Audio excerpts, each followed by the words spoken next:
Chapter 13. They picked their way over the broken splinters of the front door and looked round the debris-strewn lounge. Norris immediately slumped into an armchair and sank his head into his hands. Tegan stood over him, hands on hips, as she watched Norris rubbing his eyes with the palms of his hands. After a while he looked up, his face sagging and his eyes sunken, perhaps from rubbing them, perhaps from the strain of holding back his tears. "I should have known," he said quietly. "It was all too good to last. When I found out about her, I should have known something would happen." Tegan looked at the ceiling for a while. She could see that there was no easy way to shake Norris out of his mood, and she appreciated something of what he must be feeling. But she had to persuade him to help himself. "Look," she said after consideration, "the doctor will be back soon. He'll know what to do." Norris leaned back in his chair and exhaled loudly. "I don't see he'll be able to do much good." "Why not?" Tegan was getting exasperated. Then she remembered something else Norris had just said. "And what did you mean you found out about her? What did you find out?" Norris did not react to Tegan's frustration or rising voice. He continued to stare at the carpet.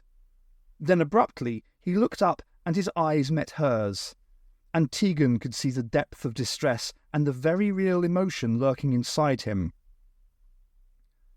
"I found out," he murmured quietly, "that Vanessa Pryor does not exist."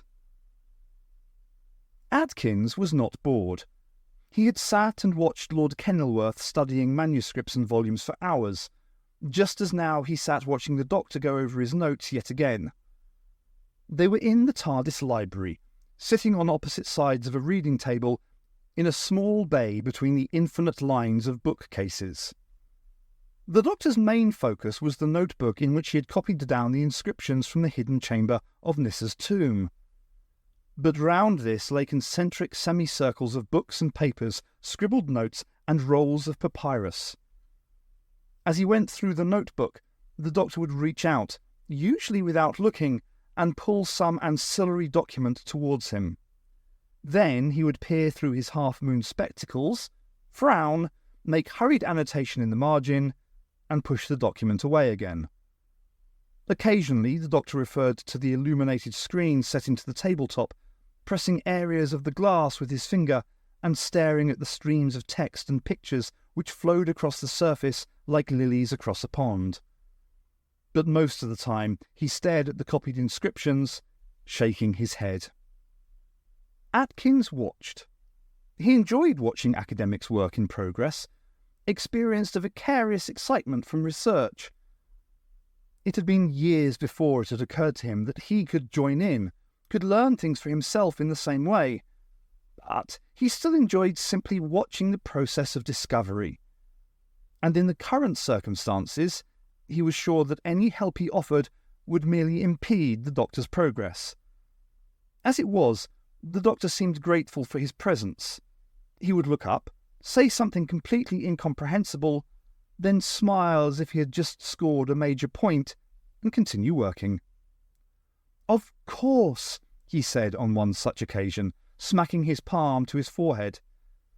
They actually convinced Scaroth that building the pyramids would help hasten human evolution in the way he needed, so he oversaw the construction work for them. The doctor shook his head in disbelief. "Staggering," Atkins nodded in agreement, and the doctor returned his attention to his notes. As he watched, Atkins reflected on the way the last few days had turned out. Certainly he had not expected to be caught up in the doctor's life to any extent when he had left to deliver the invitation. But he was beginning to gain an appreciation for the tricks time could play, and could start to believe some of the things the doctor had been saying about the inviolable nature of past events.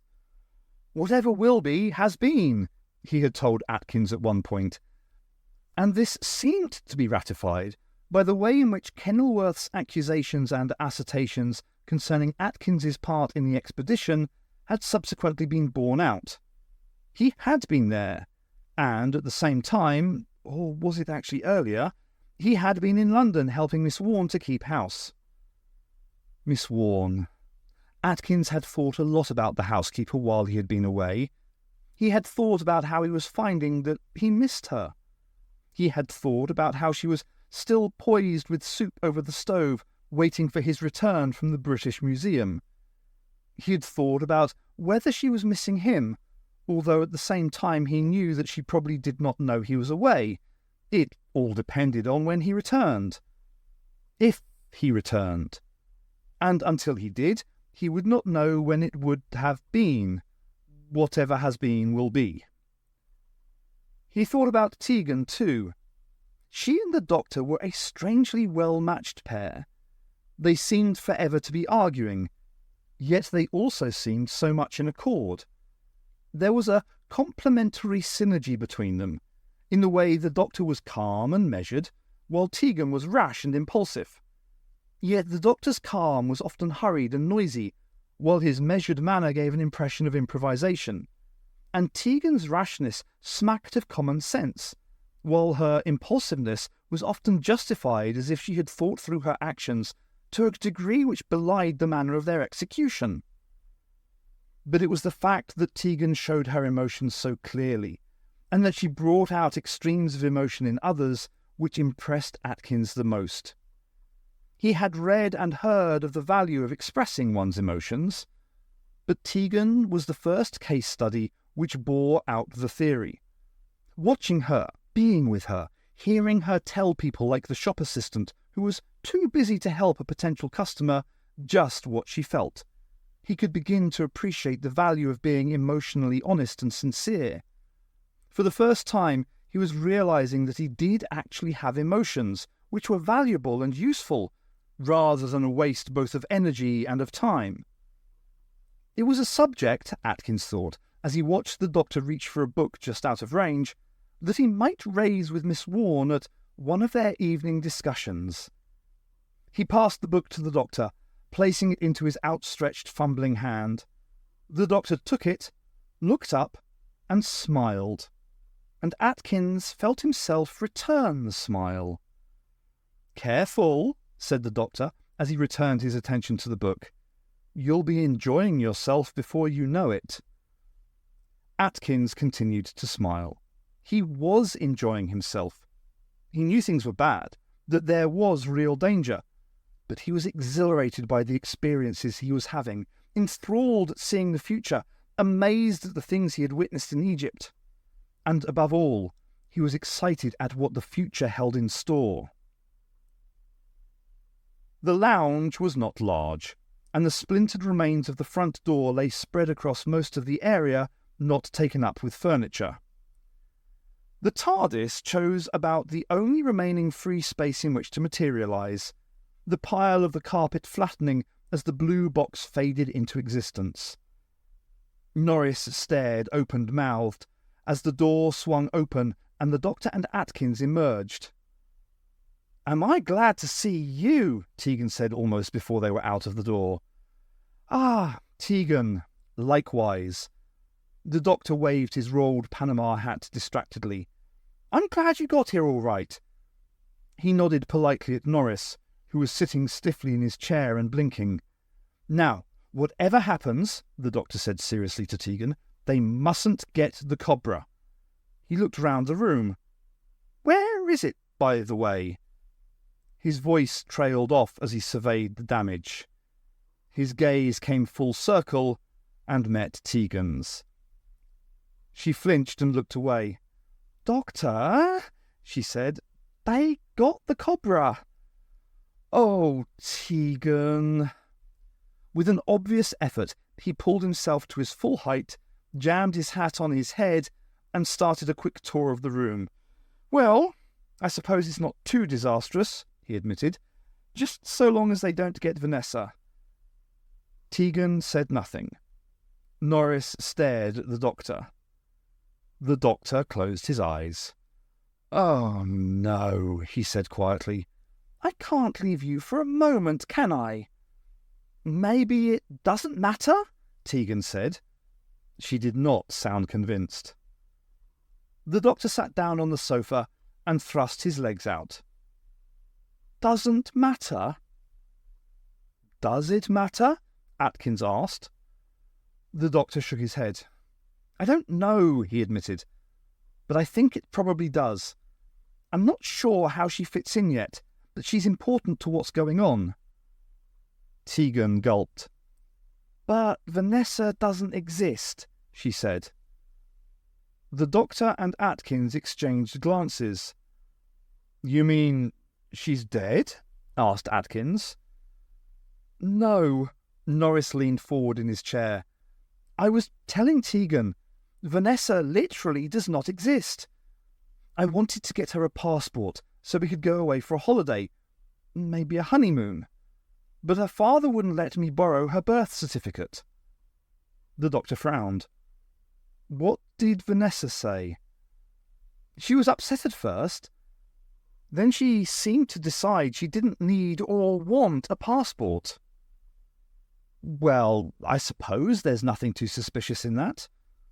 "No, but I decided she was being hassled by her father, and I'd apply for one anyway. So I looked into getting a duplicate certificate. Even went to Somerset House to look up the records." "So?" asked Atkins. "So Pryor's story is that he married Vanessa's mother, and almost immediately Vanessa was conceived. Then his wife died in childbirth. But I can't find anyone who's met Vanessa's mother apart from Pryor. I can't get Pryor to tell me the same story twice about his wife, or his wedding. And I can't find any record in St. Catherine's house of the marriage, or of Vanessa's birth. I even went to the hospital where she said she was born." "No records there either?" "No, Doctor, nothing at all." Norris looked round at them. "Neither Vanessa's mother nor Vanessa have ever officially existed." The doctor nodded gravely. "I think it's time we got back to Kenilworth House. Probably long past time," he said, unlocking the TARDIS door. "And on the way, I'll tell you what I've discovered from the inscriptions in the hidden burial chamber." Fragments of inscription from the tomb of Nephthys. First fragment, from earliest inscriptions.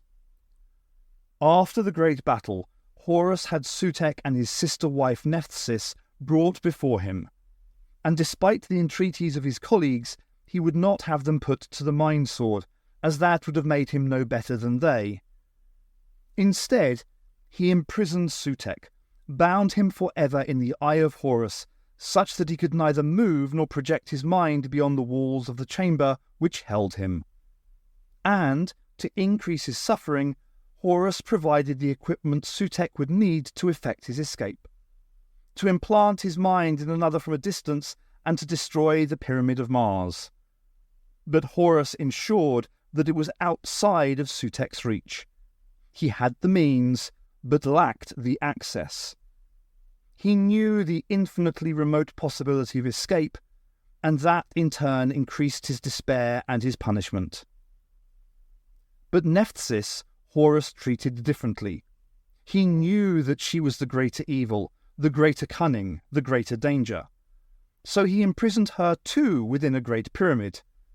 But before she was imprisoned, he had her mind removed to another body, a frail human, and the human was mummified alive to entrap the mind of Nephthys and bind it to the failing flesh. Then, as the human woman was entombed, Horus ripped her mind into two fragments, even as it struggled to escape. The instinct, the intuition, Horus left within the dying woman, but the reasoning, deliberate, calculating evil he removed to another vessel. He placed it within a canopic jar, sealed with an inner force which bound the half-mind within it forever. And Horus knew that the evil of Nephthys was diluted and destroyed, and her terror would never again awaken. Second fragment, from later inscriptions. But when the robbers stole into the tomb, despite the traps and puzzles left by Horus, greatest of the ancient Asirans, The canopic jar which contained the essence and strength of Nephthys's evil was cracked. Fearing that her mind might yet escape, the high priests followed the wisdom of Horus as laid down for them in the writings of Isis, and passed through the years. The gods arranged another receptacle, and this was another human. She appeared in the appointed place at the time foretold, and she was without sin or blemish. Her spotless mind was a perfect container for the evil of Nephthys. She was imbued with the spirit of the Queen of Evil, and it was bound into her by the power of the stars. Then the newborn child of Orion was laid to rest in the outer chamber, beyond the firstborn of Orion's earthly children, and she slept the sleep of the damned. Translated by the Doctor from his own transcriptions.